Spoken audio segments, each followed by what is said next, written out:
ಯಾವುದಕ್ಕೂ ಒಂದು ಪ್ರಯೋಜನ ಇಲ್ಲದ ಇವತ್ತು ಪಕ್ಷ ಆಗಿದೆ ಕಾಂಗ್ರೆಸ್. ಹಾಗಾಗಿ ಇವತ್ತು ನಾವು ಈ ಒಂದು ಕಾಪಲ್ಲಿ ಸ್ಪರ್ಧೆ ಮಾಡಲಿಕ್ಕೆ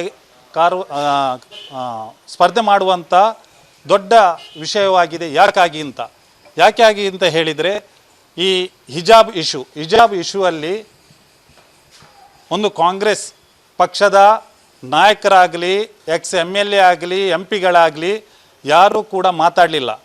ತದನಂತರ ಅಲ್ಲಿಯೇ ಒಂದು ಈ ವರ್ಷದಲ್ಲಿ ಅಲ್ಲಿ ಮಾರಿಗುಡಿ ಜಾತ್ರೆ ಆಯಿತು. ಮಾರಿಗುಡಿ ಜಾತ್ರೆಯಲ್ಲಿ ಒಂದು ಧರ್ಮದಂಗಲನ್ನು ತಂದರು. ಏಕೆಂದರೆ ಮುಸಲ್ಮಾನರಿಗೆ ಈ ವ್ಯಾಪ್ತಿಯಲ್ಲಿ ಎಷ್ಟೋ ವರ್ಷದಿಂದ ಸೌಹಾರ್ದತೆಯಿಂದ ಬಾಳಿ ಬದುಕಿದಂಥ ಎಲ್ಲ ಜಾತಿಯವರು ಒಂದು ಆ ದೈವದ ಬಗ್ಗೆ ನಂಬುವಂಥ ಆ ಕ್ಷೇತ್ರದಲ್ಲಿ ಒಂದು ಧರ್ಮದಂಗಲನ್ನು ತಂದು ಹಾಕಿದರು. ಆ ಧರ್ಮದಂಗಲಲ್ಲಿ ಈ ಮಾರಿಗುಡಿಯ ಕಮಿಟಿಯಲ್ಲಿ ಕೂಡ ಯಾರಿದ್ರು?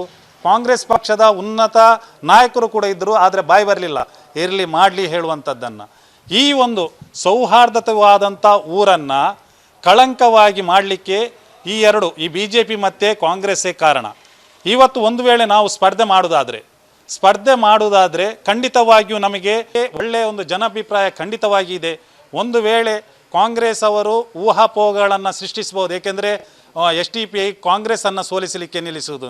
ಈ ಸಲ SDPIಯನ್ನು ಸೋಲಿಸಲಿಕ್ಕೆ ಕಾಂಗ್ರೆಸ್ ಅವರು ನಿಲ್ಲೋದು. ಏಕೆಂದರೆ ಕಾಂಗ್ರೆಸ್ ಅವರಿಗೆ ಈ ಸಲ ಅಲ್ಲಿ ಕಾಪಲ್ಲಿ ಖಂಡಿತವಾಗಿ ಬೇಜಿಲ್ಲ. ಆದ್ದರಿಂದ ಇವತ್ತು ನಾವು ಖಂಡಿತವಾಗಿಯೂ ಸೋಷಿಯಲ್ ಡೆಮೊಕ್ರೆಟಿಕ್ ಪಾರ್ಟಿ ಜನಾಭಿಪ್ರಾಯದ ಮೂಲಕ ಜನರ ಅಪೇಕ್ಷೆ ಮೇರೆಗೆ ನಾವು ಇವತ್ತು ಕಾಪು ವಿಧಾನಸಭೆ ಕ್ಷೇತ್ರದಲ್ಲಿ ಸ್ಪರ್ಧಿಸ್ತೇವೆ. ಅದರ ಅಭ್ಯರ್ಥಿ ಯಾರು ಅಂತ ನಾಳೆ ನಮ್ಮ ರಾಜ್ಯಾಧ್ಯಕ್ಷರು ಬಂದು ಕಾಪಿಗೆ ನಮ್ಮ ಸೋಷಿಯಲ್ ಡೆಮೊಕ್ರೆಟಿಕ್ ಪಾರ್ಟಿ ಆಫೀಸಿಗೆ ಬಂದು ಘೋಷಣೆ ಮಾಡಲಿಕ್ಕೆ ಇದ್ದಾರೆ.